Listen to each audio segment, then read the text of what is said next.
네, 이게 뭐 무슨 논문 컨설팅을 한 수기를 올리는 듯한 심정으로 지금 뭐 또 강좌를 또 하나 만들고 있습니다.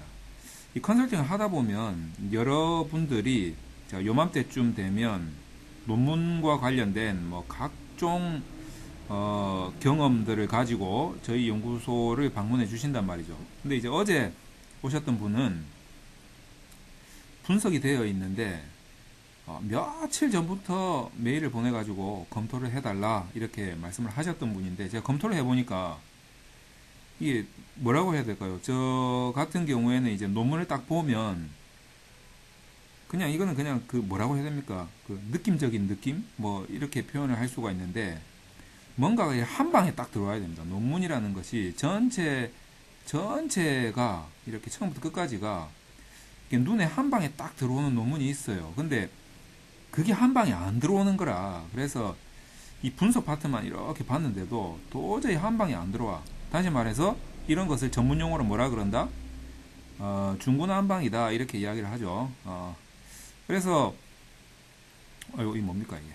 자 그래가지고 너무 이거는 뭐 가다가 이렇게 통일성 있게 쫙 가는 것도 아니고 뭐 가다가 삼천포로 빠졌다가 남산으로 올라갔다가 지리산 갔다가 막 이렇게 되는 거죠. 자 그래서 이제 이런 부분에 대해서는 종합적인 대책이 좀 필요하겠다 싶어가지고 어제 오시라 그랬습니다. 이제 와가지고 이 분석 파트를 처음부터 다 뜯어 고쳤어요. 뜯어 고쳤는데 뜯어 고쳐도 한계가 있더라 이거죠. 야 이거 뭐 저 같은 달인이 뜯어 고쳐도 이거 한계가 있으니 이거 뭐 어떻게 하겠습니까? 그래서 제가 말씀을 드렸어요. 이렇게 된 근본적인 원인은 우리 원인 파악을 해야 되는데 근본적인 원인은 뭐 지금에 와가지고 뭐 분석하는 거 다 뒤엎고 뭐 또 뭐 한 학기 더 하고 이렇게 중요한 게 아니고 이제 원인을 한번 찾아보자 이거죠. 자, 원인을 한번 나는 최선을 다했다. 그러나 원인은 알고 가자 이런 차원에서 이제 원인 파악을 해봤는데 이제 그 말씀을 제가 오늘 드리고 싶다는 거죠. 그 원인이 뭐냐면 애초에 설계가 잘못되어 있다는 거죠.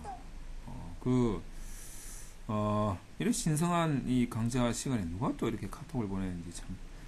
자, 이 설계가 잘못되어 있다라는 거죠. 그래서 이 설계 부분에 대해서 제가 좀 강조를 좀 드리고 싶습니다. 자, 여러분들이 예를 들어 가지고 제가 뭐 강의 때 자주 하는 표현입니다만 두 가지가 이제 여러분들이 능력을 구비를 하고 있어야 설계가 잘 되는데 첫 번째는 뭐냐면 어떤 그 논리의 구조와 관련된 능력. 자, 그 다음에는 요즘에는 이제 뭐 양적 연구를 많이 하니까 양적 연구인 경우에는 어, 통계 분석과 관련된 지식 뭐 그런 능력을 말하는 거죠. 이 두 개가 다 결합이 되어 있어야 됩니다. 자, 결합이 돼 가지고 이 두 개가 머릿속에서 한꺼번에 돌아가야 돼요. 한꺼번에. 자, 한꺼번에 돌아가야 되는데 이게 사실 그 논리의 구조 뭐를 파악하는 능력 뭐 이런 것들은 제가 강의를 해보면 뭐 그렇게 오랜 시간이 걸리는 건 아닌 것 같아요. 다 뭐 한국말 하니까 뭐 대부분 다 어느 정도 고등교육을 받은 상황이라면 대부분 다 이해하기 쉽습니다. 자, 그런데 이제 통계와 관련된 부분은 이게 숫자가 좀 들어가서 그런지는 몰라도 이해도가 좀 떨어져요. 이해도가 좀 떨어진단 말이죠. 자, 그래서 이 두 가지가 결합이 잘 안 되는 경우가 많아요. 자, 이럴 때는 어떻게 해야 됩니까? 통계 분석을 여러분들이 공부를 해가지고 오랜 시간을 투자를 해서 공부를 해서 이 이해도를 높이면 참 좋은 일인데 보통 논문 그렇게 해서 쓰시는 분이 있냐 이거죠. 뭐 닥쳐야 쓰지 않느냐 이 말이죠. 그러다 보니까 이 통계 분석에서 해결해야 될 부분이 논리 구조에 대한 부분을 뒷받침을 못 해준다는 거죠. 그러다 보니까 나중에 이제 분석을 하게 되면 내가 의도한 바대로 되지가 않아 도저히.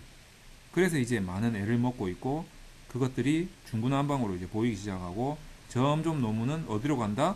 등산을 하고 있더라. 뭐 이런 결과가 나타나는 거죠.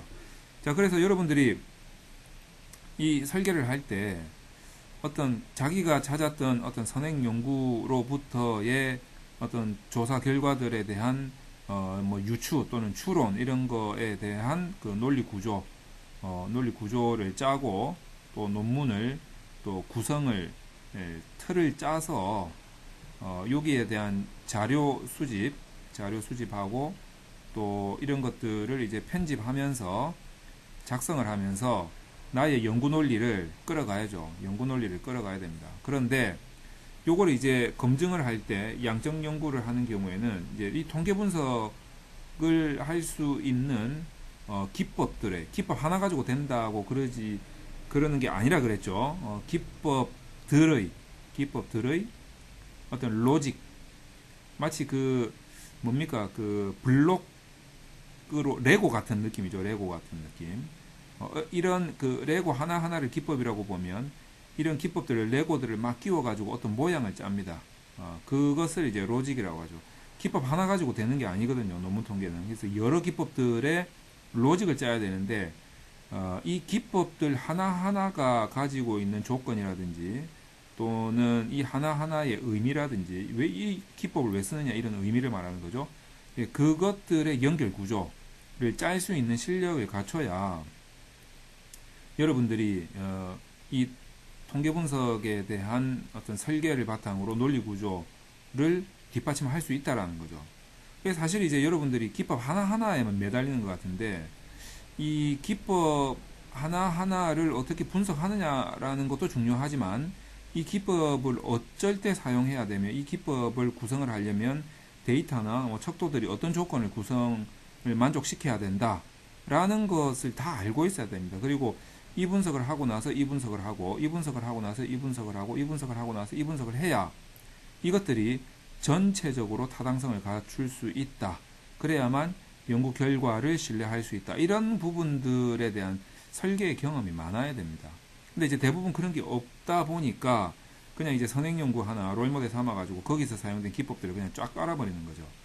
그러다 보니까 나중에 이제 뭐 앞뒤 안 맞는 말들이 나오기도 하고 나는 연구의 목적이 그게 아닌데 좀 쓸모없는 기법이 들어가가지고 결과가 왜곡되기도 하고 뭐 이런 경우가 많습니다. 그래서 여러분들이 이런 부분을 해결을 하려면 본인이 해결하기 어려우면 만약에 지금 시간이 많은 경우에는 이런 것들을 공부를 하는 게 좋죠. 공부를 하는 게 좋습니다. 이런 거를 논문과 관련돼서 이 논문 통계 분석 기법을 가르쳐 줄 수 있는 곳을 이제 찾아야죠. 논준모 연구소는 그걸 한다. 뭐 이렇게 좀 잠깐 광고 말씀 알려드리고 어쨌든 그게 시간이 부족해가지고 지금 급하다라고 하면 이 부분에 대해서는 사실 설계할 때 컨설팅을 받는 게 중요한 것이지 혼자 그냥 설계 어디서 이상하게 해가지고 분석이 이상하게 나와서 이제 수습하는 차원에서 컨설팅을 받는다? 이거는 한계가 있다. 이렇게 말씀드릴 수가 있습니다. 자, 그래서 설계할 때 컨설팅을 받아서 꼭 자문을 구하자. 자신이 없다면 이 부분에 대해서 제가 정말 강조 곱하기 한 500 정도 하고 싶습니다. 제발 설계할 때 자문을 구해야지 사고 치고 나서 수습하면 한계가 있다. 이 말씀을 꼭 드리고 싶습니다.